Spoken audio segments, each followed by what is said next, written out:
ಇವತ್ತಿನ ಚಿತ್ರ captain Miller, directed by Arun Matheswaran. ಇದರಲ್ಲಿ ಧನುಷ್, ಪ್ರಿಯಾಂಕಾ ಮೋಹನ್ ಹಾಗೆ ನಮ್ಮ ಕರುನಾಡ ಚಕ್ರವರ್ತಿ ಶಿವರಾಜ್ ಕುಮಾರ್ ಅವರು ನಟಿಸಿದ್ದಾರೆ. ಈ ಸಿನಿಮಾ ಥಿಯೇಟರ್ ಅಲ್ಲಿ ಅಷ್ಟು ಸದ್ದು ಮಾಡಲಿಲ್ಲ, ಆದರೆ OTT ಅಂತ ಬಂದಾಗ ಎಲ್ಲ ತರ ಆಡಿಯನ್ಸು ಇರ್ತಾರೆ. ಆ್ಯಂಡ್ ಇದು ಪ್ಯಾನ್ ಇಂಡಿಯಾ ರಿಲೀಸ್ ಆಗಿರೋ ಮೂವಿ. ಕೆಲವೊಂದು ಸ್ಟೇಟ್ಗಳಲ್ಲಿ ತುಂಬ ಚೆನ್ನಾಗಿ ಓಡದೇ ಇದ್ರೂ ಒರಿಜಿನಲ್ ಲ್ಯಾಂಗ್ವೇಜ್ ತಮಿಳಲ್ಲಿ ಚೆನ್ನಾಗಿ ರಿಸೀವ್ ಮಾಡ್ಕೊಂಡಿದ್ದಾರೆ.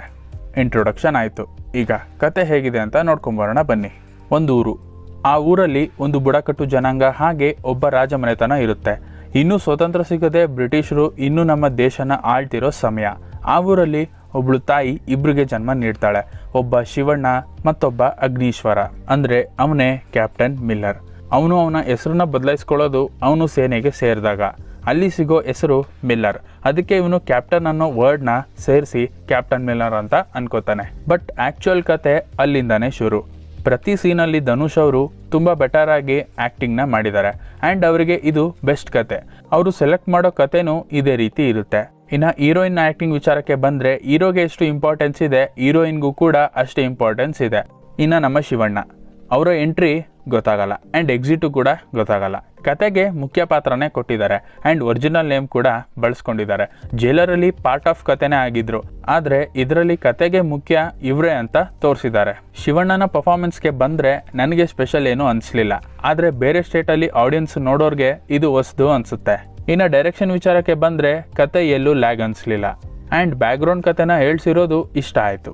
ಪ್ರತಿಯೊಬ್ಬ ಕೋ ಆ್ಯಕ್ಟರ್ಸ್ಗೂ ಇಲ್ಲಿ ಇಂಪಾರ್ಟೆನ್ಸ್ ಸಿಕ್ಕಿದೆ ಈ ಸಿನಿಮಾದಲ್ಲಿ. ಆ್ಯಂಡ್ ಅವ್ರುಗಳು ಕೂಡ ತುಂಬ ಚೆನ್ನಾಗಿ ಆ್ಯಕ್ಟಿಂಗ್ನ ಮಾಡಿದ್ದಾರೆ. ಕೆಲವರು ಕಳೆದೋಗಿದ್ರು ಅಂತಲೇ ಅನ್ಬೋದು. ಈ ಸಿನಿಮಾದಲ್ಲಿ ಅವರೆಲ್ಲ ನಿಮಗೆ ಕಾಣಿಸ್ಕೊಳ್ತಾರೆ. ಇನ್ನು ಮ್ಯೂಸಿಕ್, ಜಿ.ವಿ. ಪ್ರಕಾಶ್ ಅವರು ಸೀನ್ಗೆ ಯಾವ ರೀತಿ ಬ್ಯಾಕ್ಗ್ರೌಂಡ್ ಸ್ಕೋರ್ ಬೇಕು ಅದನ್ನು ಕೊಟ್ಟಿದ್ದಾರೆ. ಆ್ಯಂಡ್ ಸಾಂಗ್ಸು ಕೂಡ ಸಿಚುಯೇಷನ್ಸ್ಗೆ ಕರೆಕ್ಟಾಗೇ ಬರುತ್ತೆ. ಇನ್ನು ಈ ಮೂವಿಗೆ ಪ್ಲಸ್ ಪಾಯಿಂಟ್ ಏನಪ್ಪ ಅಂದರೆ ಆ್ಯಕ್ಷನ್ ಸೀಕ್ವೆನ್ಸ್ಗಳು. ಡ್ರೋನ್ ಶಾಟ್ಸ್ಗಳಲ್ಲಿ ಬಂದಿರೋ ಆ್ಯಕ್ಷನ್ ಸೀಕ್ವೆನ್ಸ್ಗಳು ನೋಡಿ ನೀವು ಕಣ್ಣು ತುಂಬ ತುಂಬ್ಕೊಬೋದು. ಆ್ಯಂಡ್ ಇದರಲ್ಲಿ ಗನ್ಸ್ಗಳನ್ನ ರಿಯಲ್ ಥರನೇ ಯೂಸ್ ಮಾಡಿದ್ದಾರೆ. ಫೈಟ್ಸು ಕೂಡ ಡಿಫ್ರೆಂಟ್ ಆಗೇ ಇತ್ತು. ಇನ್ನು ಸಿನಿಮಾ ನಿಮಗೆ ಯಾವ ರೀತಿ ಹೋಗುತ್ತೆ ಅಂದರೆ ಪಾರ್ಟ್ ವೈಸ್ ಥರ, part 1, part 2, part 3, part 4, part 5 ಕೂಡ ಇದೆ. ಲೈಕ್ ಸೀರೀಸ್ ಥರ. ಅದು ಅರ್ಥ ಮಾಡ್ಕೊಳ್ಳೋದು ಸಿನಿಮಾ ಒಳಗೆ ಪ್ರವೇಶ ಮಾಡಿದಾಗ. ಇದರಲ್ಲಿ ಇಷ್ಟ ಆಗದೆ ಇರೋದು ಏನೂ ಇರಲಿಲ್ಲ. ಕೆಲವೊಂದು ಸೀನ್ಸ್ ಬೋರ್ ಆಯಿತು ಅಷ್ಟೇ. ಓವರಾಲ್ ಈ ಸಿನಿಮಾ ಫ್ಯಾಮಿಲಿ ಸಮೇತ ಕೂತ್ಕೊಂಡು ನೋಡ್ಬೋದು. ಸ್ಟ್ರೀಮ್ ಆಗ್ತಾ ಇದೆ ಅಮೆಝಾನ್ ಪ್ರೈಮಲ್ಲಿ 5 ಲ್ಯಾಂಗ್ವೇಜಸ್ ಜೊತೆಗೆ. ಆ್ಯಂಡ್ ಕನ್ನಡ ಡಬ್ಬಿಂಗ್ ಚೆನ್ನಾಗಿದೆ. ಇದಿಷ್ಟ ಆಗಿತ್ತು ಈ ಸಿನಿಮಾದ ಓವರ್ವ್ಯೂ. ನಿಮಗೆ ಈ ವಿಡಿಯೋ ಇಷ್ಟ ಆದರೆ ಲೈಕ್ ಮಾಡಿ, ಶೇರ್ ಮಾಡಿ, ಕಮೆಂಟ್ ಮಾಡಿ, ಹಾಗೆ ಚಾನಲ್ನ ಸಬ್ಸ್ಕ್ರೈಬ್ ಮಾಡಿ, ನೋಟಿಫಿಕೇಷನ್ನ ಆನ್ ಮಾಡ್ಕೊಳ್ಳಿ ಅಂತ ಹೇಳ್ತಾ ಮತ್ತೆ ಸಿಗೋಣ.